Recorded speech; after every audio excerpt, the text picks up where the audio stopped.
Les systèmes de lance-flammes lourds russes Solntsepek et Tosochka démontrent une puissance destructrice sans précédent.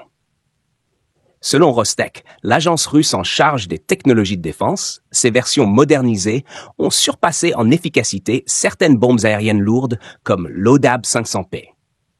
Conçues pour des frappes massives, ces nouvelles versions du TOS sont désormais capables de neutraliser des cibles multiples et de détruire des fortifications étendues sur plusieurs hectares. Une seule salve de Solntsepek couvre environ 4 hectares, tandis que Tosochka, plus avancé encore, peut dévaster jusqu'à 6 hectares, rivalisant ainsi avec des systèmes de missiles comme les Iskander en termes de puissance. Pour suivre ce type d'actualité militaire et en savoir davantage sur les innovations de défense, n'oubliez pas de vous abonner et de partager cette vidéo. Rostec précise que ces systèmes, utilisés activement dans la région militaire nord, ont bénéficié de multiples améliorations suite au retour du terrain.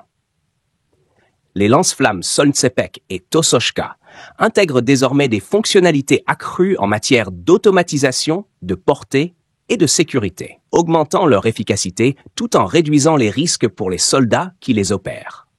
Leur usage est essentiel pour neutraliser les véhicules non blindés, les bâtiments, et pour mener des missions de combat complexes. Cette puissance inédite les rend d'autant plus redoutés sur le champ de bataille, où les forces adverses tentent activement de les neutraliser. Ce renforcement technologique marque une étape décisive pour l'armée russe. En plus de la force de frappe accrue, ces lance-flammes sont désormais configurés pour des déploiements rapides et une efficacité maximale sur des terrains vastes et hostiles. Cette évolution tactique, combinée à une logistique optimisée, confère à ces systèmes de lance-flammes un avantage stratégique qui s'aligne avec les objectifs militaires actuels de la Russie. Tandis que les conflits évoluent et se durcissent, ces armes offrent une capacité de dissuasion renforcée, repoussant encore les limites de la guerre moderne et laissant présager une intensification des combats.